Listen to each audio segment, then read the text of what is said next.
Samahan nyo na naman kami ngayong araw mga mare dahil nga aasikasuin na naman namin yung mga papeles at yung mga kakailanganin namin para dun sa ipapatayo naming boarding house. So yun na nga mga mare, dahil kompleto na nga yung aming mga papers, mga permit and all. Eto nga at magpapaprint na nga kami ng building permit dahil nga magpapatayo na kami ng boarding house. And sobrang excited na rin talaga namin ni Dada mga mare dahil nga magkakaroon na naman kami ng panibago naming negosyo. Bale, eto nga pala yung magiging pangatlo naming negosyo. Iba talaga pag pares kayo ng partner mo na business-minded at walang ibang iniisip kundi yung future. Ganun talaga yung ginagawa namin ni Dada mga mare. Every time na may mga extra income kami or extra pera, talagang tinatabi or iniipon namin dahil nga magbubukas ulit kami ng panibago naming business. Kasi alam naman nating lahat na ang vlogging, hindi naman talaga yan pang forever. So, syempre, habang kumikita pa, talagang go lang ng go. Pundar ng pundar at syempre magnegosyo tayo ng magnegosyo. Malay mo soon, dito talaga tayo lalago at yayaman sa pagnenegosyo. Charing. So, yun, nagpunta na nga rin pala kami dito sa may printing shop mga mare dahil ipapaprint na nga namin yung aming building permit dahil ilalagay na nga namin siya dun sa mismong location. At sa mga oras nga na yan, sobrang na-excite na rin talaga kami ni Dada. So yun, napakarami pa talaga naming iniisip na business mga mare, puhunan na lamang talaga yung kulang. Pero soon, pagka magkaroon ulit tayo ng panibagong puhunan, another business na naman. Syempre, diba, kung halimbawa hindi malakas yung isa mong business, at least meron ka pang isa pang business. Hindi kayo mababar down. Tsaka hindi rin pwede na isang business lang din yung aasahan natin. Dapat marami tayong business. At eto nga pala ipapaprint namin mga mare, ayan, kompletong-kompleto na nga ng mga papeles at meron na talagang building permit. Kaya anytime pwede na talaga kami magpatayo or ipagawa namin yun. Doon kasi sa nabili naming lupa mga mare, katabi or harap lang nun is yung school ng college. So diba talagang for sure marami talagang re-renta doon. Napakarami din kasing estudyante doon mga mare, parang 5,000 plus yata. Kaya for sure mga mare, marami talagang uupa doon sa paupahan namin. Grabe, sobrang saya at napakasarap sa feeling mga mare na parang dati lang ako yung nangungupahan pero eto ngayon meron na tayong sariling paupahan. Medyo matagal-tagal na nga rin pala namin nabili etong lupa mga mare, parang 6 months ago yata yun or 5 months ago. Tapos ngayon lang din talaga namin siya paumpisahan, gawa na ngayon lang din nagka-budget. At eto nga mga mare, piniprint na nga yung ating building permit at grabe sa mga oras nga nin, wala talagang mapaglagyan yung aking saya. And napakasarap sa pakiramdam mga mare na meron na naman kaming panibagong negosyo ni Dada. Ay nako, talaga namang sobrang saya. Grabe no, parang kailan lang dati nung binabasya ko dun sa inuupahan namin kasi nga gutay-gutay daw yung pintuan, pero ngayon may paupahan na tayo!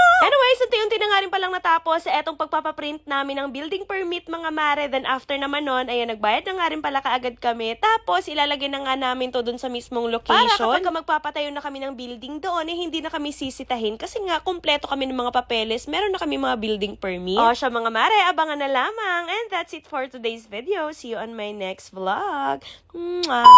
Gusto niyo ba magkaroon ng 500 pesos? So wag niyo lang i-skip itong video na to dahil for today's video, mamimigay tayo ng 500 pesos sa mga magre-register ng PH Minds na nasa comment section yung link. Pero bago yun, ipapakita ko na muna sa inyo kung paano ako nananalo at naglalaro dito. Dito nga pala sa PH Minds guys, marami nga palang games na pwedeng pagpilian, pero usually dito talaga ako naglalaro sa may Super Ace dahil napakadali lang talaga maglaro dito. So play lang tayo, papakita ko sa inyo guys. So ayun, magtataya lamang tayo dito ng kahit 500 pesos. And ngayon, titingnan natin kung mananalo tayo. So, yan, tumaya lang ako ng 500. And let's see kung mananalo tayo ngayon. Let's go! Tumaya lang ako ng 500 pesos. Mananalo kaya tayo ngayon. Ay! 150! Ay, Oy, 75! 75. Nanalo ulit tayo ng 75! Ay, 100! 100! Malapit na natin. Ay, 25! Oh, not bad. Not bad. 25 pesos. Not bad. Eto na! 1,200! Ang laki Hala, 100! Ang laki! Ang laki nun eh. Ang laki! Galing. Ay! 1,800 pesos! 300! Nabawi na na! Hala! 675! Ay! 125! Ang laki. OMG! Kaya sa mga gusto manalo, ay! 300! Kaya sa mga gusto manalo at mag-register guys, nasa comment section yung link. I-click nyo lang yan. Tapos kung may proof kayo na nag-register kayo, mamimili ako ng mabibigyan ng 500 pesos! Ayan o! Big win! Oh my God! Kaya na pa hinihintay nyo mag-register na kayo, mamili ako ng mabibigyan ng 500. Go!